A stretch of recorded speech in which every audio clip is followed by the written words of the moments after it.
Buddy, it's a week before, well, a week and a half before Thanksgiving anyway. Got a good package from Crowd Cow to show you today. Let's get into this. We'll see what we got.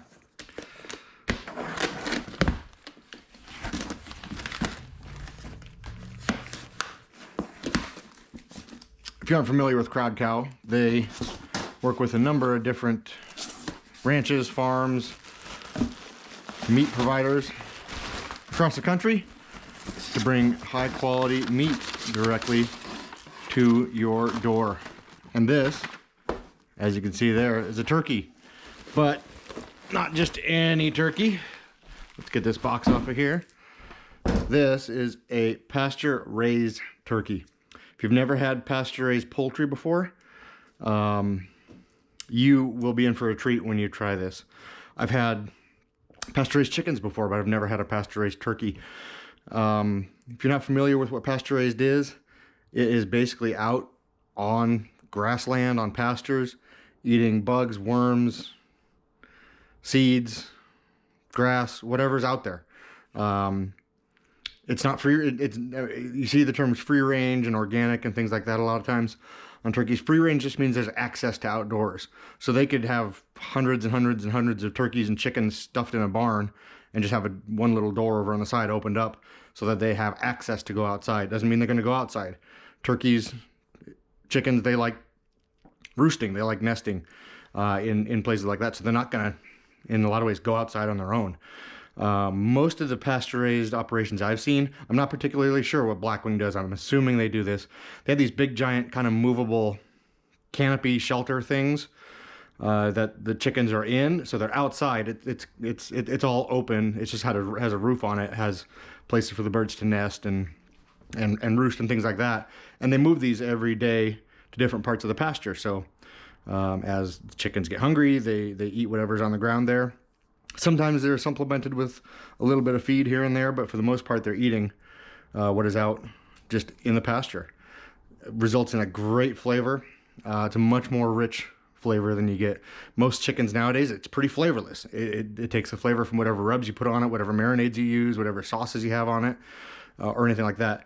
The pasture-raised turkeys and chickens, they taste like chickens used to taste 40 years ago before they were just bred to grow super quick. The breast meat on this is probably going to be less. Like I said, I've never done a pasture-raised turkey. I'd assume the breast meat's going to be a little bit smaller than you're normally going to see on a big butterball or something from the grocery store. Another thing, these are not brined. Most turkeys you buy at the store, you look, there's going to be a salt content on them. They've been soaked in salt. They've been soaked in a salt solution to suck it up. I mean, these are frozen, rock solid.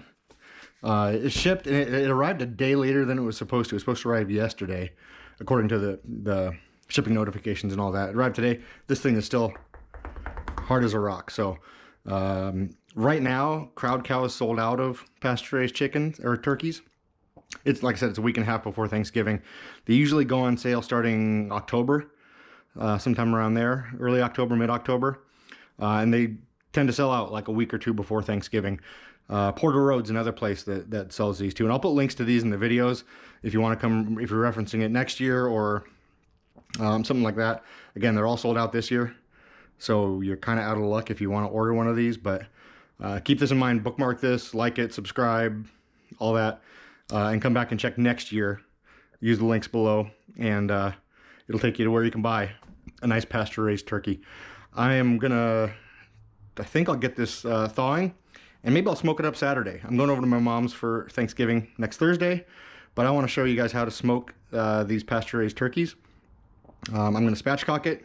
Basically take the backbone out, flatten it out. The whole thing will cook in, this is a 15-pounder. Oh, it'll cook in 2 hours, maybe less, hour and a half, depending on how hot I run the smoker. So we'll do that, and we'll show you what that is all about. I'll add more to this video in a few days, but I just wanted to show you getting this out of the box and showing you what it looks like. Again, this is about a 15-pound bird. I'm not sure what kind of giblets and stuff is still inside, but we're gonna cook this thing up and see how it tastes. So thanks for watching. Like I said, we'll be back and we'll smoke this thing up. And if you have any questions about pasture-raised birds, pasture-raised poultry, anything like that, leave a comment below. I'll also put some links to some pasture-raised chicken that I really like. There's a place in California called Pasture. And they do a great job with their chickens. You can buy whole chickens, you can buy pieces, you can buy just legs or drumsticks and thighs. They have a whole bunch of different variety packs where you can get some of everything. But I love them for pasture-raised chicken. But this is the first time I've done a pasture-raised turkey, so looking forward to this. And like I said, I'll be back in the, well, it'll be a few seconds in the video, but it'll be a few days in real life when I cook this thing up. It's Tuesday right now, so I'll cook it up on Saturday. Should have plenty of time to thaw, especially once it gets at least thawed enough where I can cut the backbone out, flatten it out. It'll thaw fairly quick. So again, leave any questions you want, and we'll be back in just a few seconds. All right, turkey's been in the fridge for a few days. It's thawed. I mean, looking at this bird, once again, pasture-raised turkey, it looks just better than what you get at the grocery store. I mean, the shape's better. It doesn't have like huge artificially grown breasts. It's natural. It's not pumped full of growth hormones. It's not fed special feed to make it grow quick or anything. It's just a turkey that you'd see out on a pasture eating bugs and grass. So I love the way these look. Again, this is about a 15.6 pound bird, I think. Took about 3 days to thaw. 2-3 days, somewhere around there. But we're gonna get this ready to go in the smoker. It's Friday night right now. I think I'll cook this on Sunday. You probably want to do this step at least 1 day, preferably 2 days ahead of when you're going to cook it. And you'll see what I do. I'm still not sure how I'm going to cook it. I'll be thinking about that. So first thing we want to do is we want to spatchcock this bird. So we want to turn it over. There might still be some giblets or something in here I wasn't able to dig out. We basically want to cut this backbone out and flatten the bird down. This does number of things, which I'll explain as I'm going along. I like to score the skin on either side of the backbone. My shears don't do a great job of cutting through the skin. They do okay with bone, but when it comes to cutting through the skin, they don't do a good job. And this just kind of gives me a little bit of a visual reference on what I want to do. You'll need a fairly heavy-duty set of kitchen shears, but basically you just want to start cutting down through the bones. There'll be some of them that are a little bit more difficult. Right about here, you probably run into some tougher ones. And you just gotta kind of crunch through them. Just take your time, not in a hurry. If you have some that are really problematic, you can always give things a whack with a cleaver. I don't really like doing that. I don't feel comfortable whacking away like that. So we'll just keep cranking away with the shears. But yeah, it's right here, kind of hip bone area, I think. I don't know. I'm not a... And see, it doesn't really cut through the skin even here. There we go. And we'll just take this side out too. Yeah, we got some stuff in there we'll have to take out. Some of the benefits of spatchcocking. One, your bird is going to cook a lot quicker. Rather than this big round ball of meat, it's going to be flat. So you can usually cook a turkey in 2 hours. Maybe even 90 minutes, depending on how fast you go. Another thing I like about it is it all cooks evenly. The white meat is generally done right about the same time the breast meat is, which is always nice. You don't want to be sitting around waiting for the dark meat to cook and then end up with dry white meat. And you don't want to leave anything undercooked, of course. So I like that. And this one's giving me troubles here. Let's attack it from this way. See what we get. Again, this isn't a necessarily pleasant process. You hear bones crunching. I want to save the backbone because I'm going to use this to make stock and to make gravy. I'll link to a recipe. Kenji Lopez has a great one on Serious Eats for some good gravy. It uses the neck, it uses the backbone. I'll probably take the wing tips off. You don't eat these anyway, so it doesn't really matter. All right, we want to make sure we got all the stuff cleaned out of here. There's a couple. I don't know what that is. Chunk of ice that's still around. It's all thawed, mostly. So don't have any issues there. We just want to get the inside kind of cleaned up. If there's any like loose flappy bits hanging around, go ahead and give those a trim. We don't want that. You can put that in the stock pot and it'll be just fine. Usually around the neck up here, there's a big skin flap. Let's go ahead and slice that off. Now what you want to do, you can do this with a cleaver, you can do this with a sharp boning knife. You want to kind of just score the breastbone. Some people take the wishbone all the way out. I don't tend to worry about that. So you just want to kind of get a little bit of a score on the breastbone here. And then we're going to flip the board over. And this is where you get to hear some fun crunchy noises. Just kind of push down there and it kind of splits that breastbone right in two. And here you have a beautifully spatchcocked bird. If you leave the wingtips on, go ahead and just, when you cook it, you can kind of tuck them under a little bit like that. It helps spread things out. Make sure when you spread it out, the thighs and the legs sit flat. You want to kind of get it as flat as you can, because see, now it's all pretty much one height. So it's again, it's going to cook evenly. The thighs are going to cook at the same time as the breasts. The third thing I like, usually if you cook the whole bird, like all this skin here, it's all going to be tucked under the bird, sitting in juice or not getting any good heat. Here, it's all exposed, so you get the good crispy skin over the whole bird. So that's spatchcocking. Now we're going to dry brine. There's been kind of a, I don't know if backlash is the right word. There's a whole contingent of people that are all on the, oh, dry brining isn't brining because there's no water. I don't care. Words evolve over time. Words change meaning. Yeah, there's no water. Glad I found those.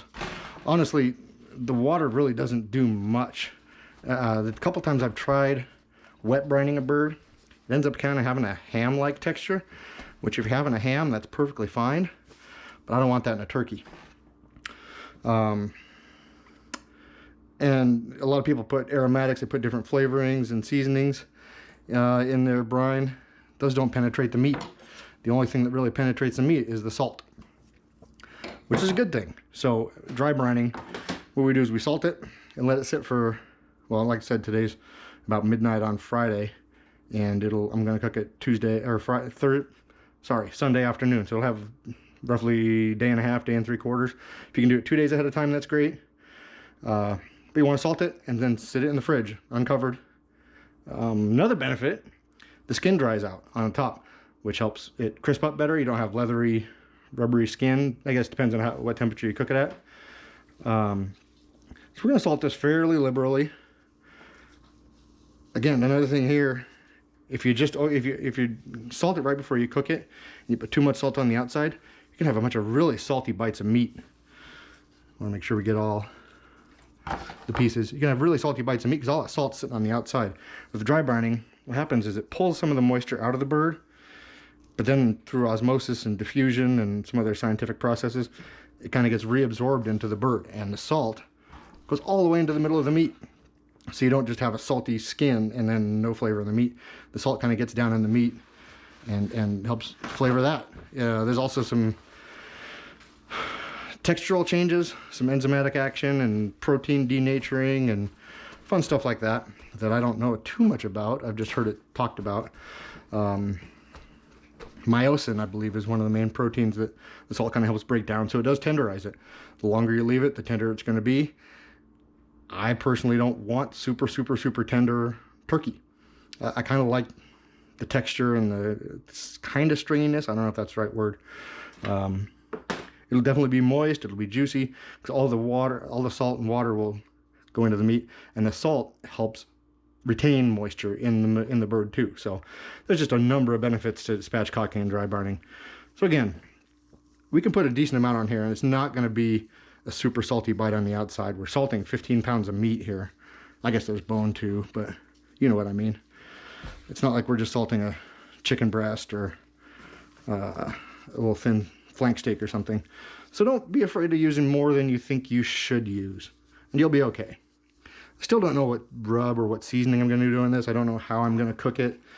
I'll figure that out over the next couple days.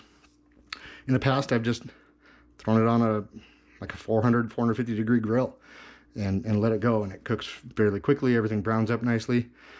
I think I might want to try either a little bit lower temperature, like 325, see if I can get a little more smoke flavor into it. Or I know Aaron Franklin has a method where he smokes it for a couple hour, for an hour or so, and then puts it in a pan with a bunch of butter and wraps it and finishes it off that way. And then you get just a buttery, delicious turkey.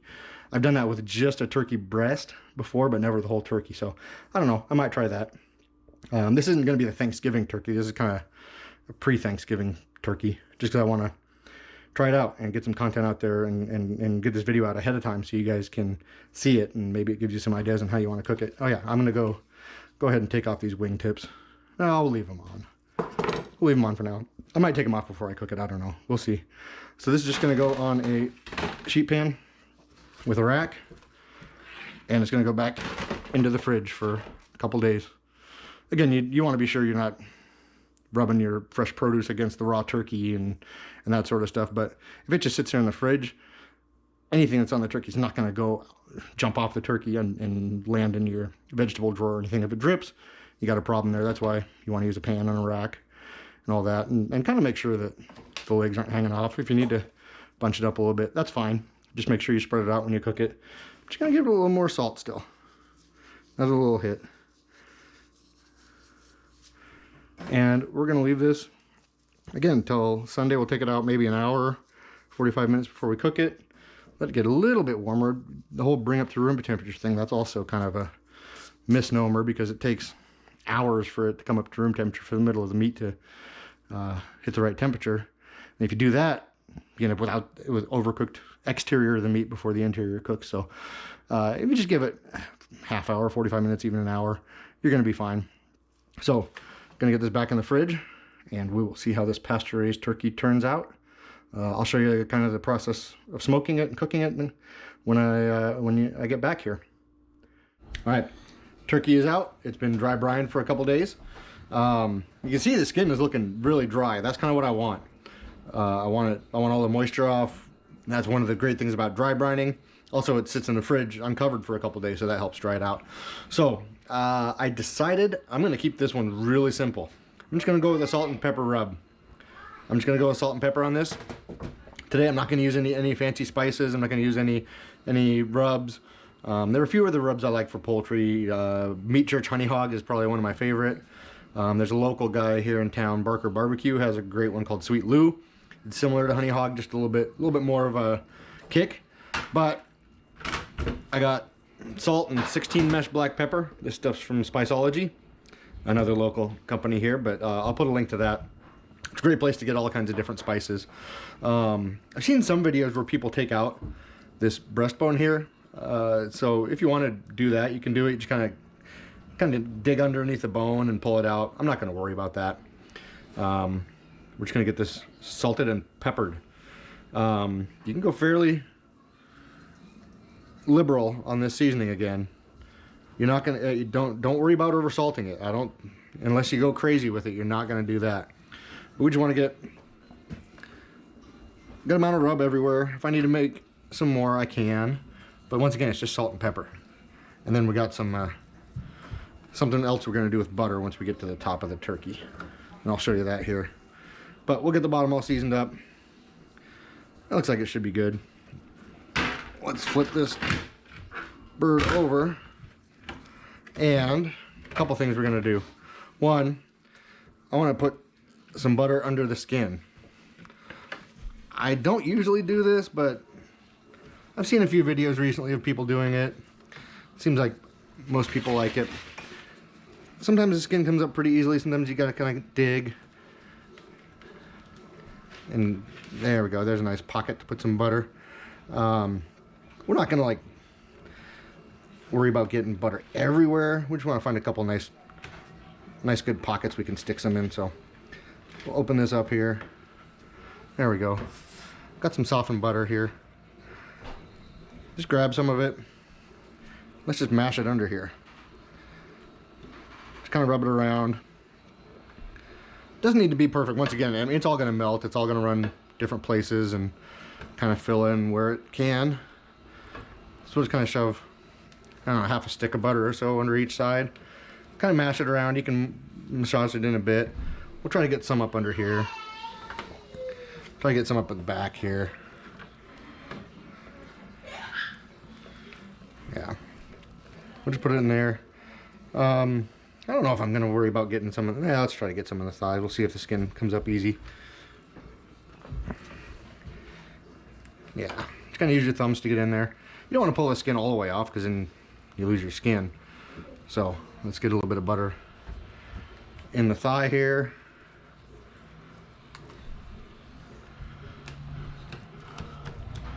Let's get this one. And the butter's just going to melt as it cooks and kind of baste the meat. I think we'll baste this as we cook it, like every half hour, 45 minutes. I'm going to run the smoker about 325, I think. And this one's not loosening up easily, so I might not even worry about that. Let's not worry about that one. It'll be a good test to see if there's any difference. So now with the rest of the butter, I just kind of want to rub it over the turkey and get nice fat coating on the outside. You can use olive oil for this. You can use canola oil if you want. You don't need to do this. I mean, the butter all melts off anyway, so it's not like it's going to stick to all the meat, but this will help the rub stick a little bit. And hey, a little extra butter is not going to hurt anybody, so just kind of rub it all around, get it everywhere it wants to go. Get the legs really good, the thighs, all the wings. All right. I think that's good. And now, yeah, let's just season this up.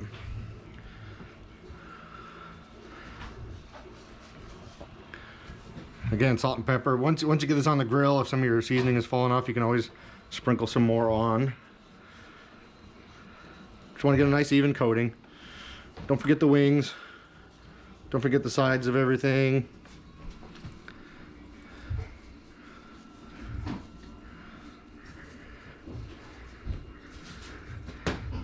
Like I should have just enough rub to finish this off. I might need to mix it a little bit more. We'll see.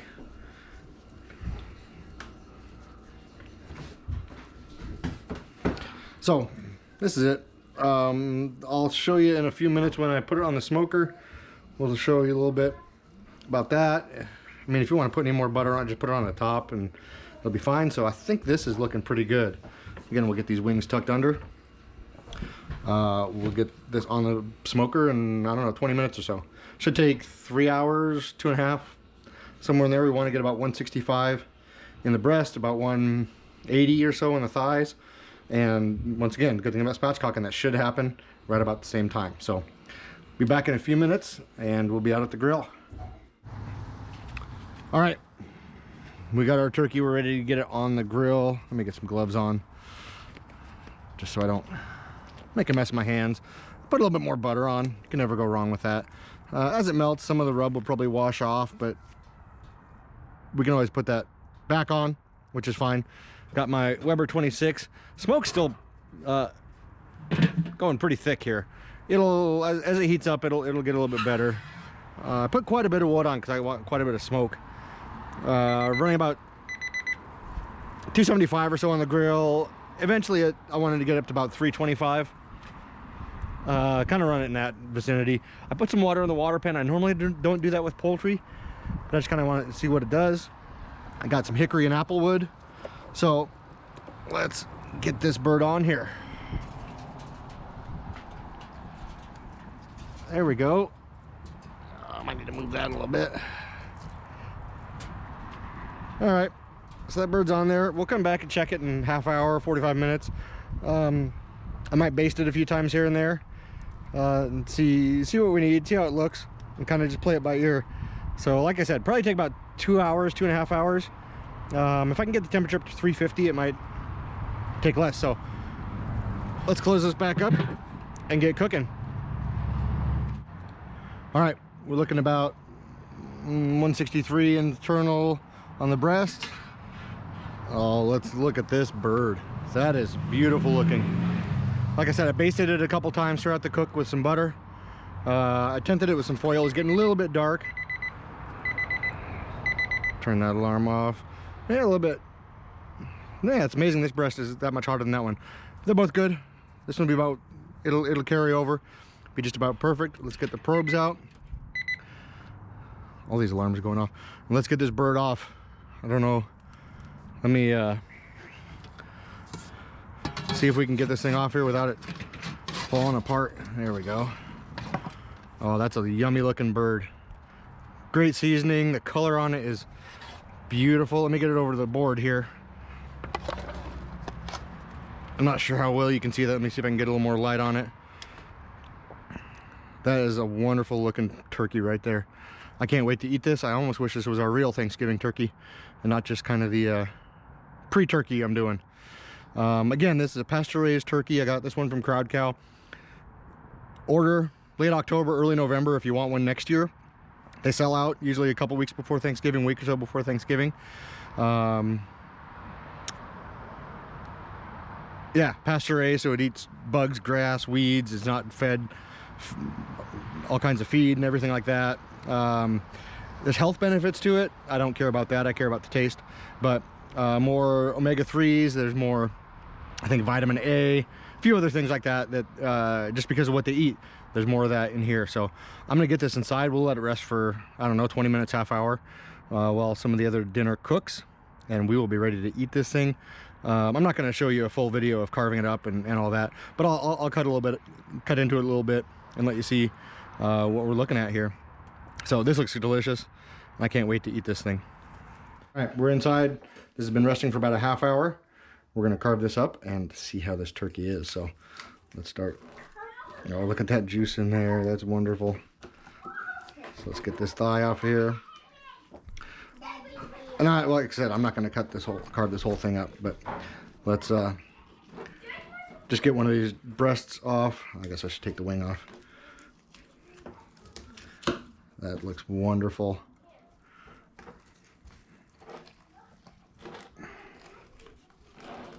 Let's get this wing off here. See if I do it without stabbing myself.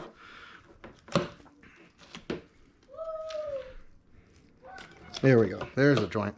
All right, let's get this breast cut off. The skin is nice. It's not rubbery. It's not like crackly crispy, which that can be a problem as well. So we'll just slice this off. I'm not trying to be perfect on this. This isn't a perfect turkey presentation here. For some reason I'm running into bones, but let's just get this off here. Again, we'll be picking this off. We'll be making soup and turkey chili and other stuff out of it, but this definitely seems juicy. We'll slice this whole thing up here. All right, it's hot. Let's take that piece here. All right, can you see that juice? Oh my goodness. It's definitely juicy. Mmm. Wow, it's still very hot. Probably need to let it rest a little more. Let me try some little piece of the skin on. That's some of the juiciest turkey I've ever had. It is wonderful. This pink here, don't worry about that. That's not underdone. Took the temperature. We're looking at 150, 160, at least 150, closer to 160, 165, even 170 in parts of the breast. So it's definitely done. The pink comes from a reaction with the smoke. Oh. Wow. That's amazing. I think the pasture raised turkey, once again, definitely has more flavor. It's a richer flavor, deeper flavor. It's definitely juicy enough, and it's not one of those pre-brined birds you get at the store. We dry brined this one for a day and a half. Smoked it about 325 or so on my Weber 26-inch kettle. Just seasoned it with salt and pepper, put some butter on it. This is wonderful. This might be some of the best turkey I've ever had. Definitely get a little bit of a peppery bite on the skin. I mean, all throughout the meat, because we dry brined it. Flavorful, moist. This is pretty much what you want from a smoked turkey. Maybe a little more smoke flavor could be good, but that's nitpicking. I can't wait to get this on the plates and get some dinner going. So if you need a pasture-raised turkey, I'll leave some links below. Crowd Cow is where I got this one. Porter Road's another place that sells them. You can try there. Keep the seasoning simple, just salt and pepper. I don't do any turkey rubs or any fancy brines or anything. Those really only flavor the skin, which you want flavorful skin. There's nothing wrong with that. But the flavor of this meat on this pasture-raised bird, it's much more intense. It's much richer, just a better flavor. It tastes like what turkey should taste like. So get yourself a pasture-raised turkey, season it simple, dry brine it, spatchcock it, smoke it, and you're in for a great treat. So thanks for watching. If you have any questions about turkey, about pasture-raised turkey or anything like that, please leave a comment. I would love to hear what you think. If you think I ruined this bird, I want to hear that too. I want to see what you have to say. Please subscribe, like for more videos, do all those fun things. Share this with your friends. And I would love to hear anything that you have to say. So thanks for watching, and I will see you next time.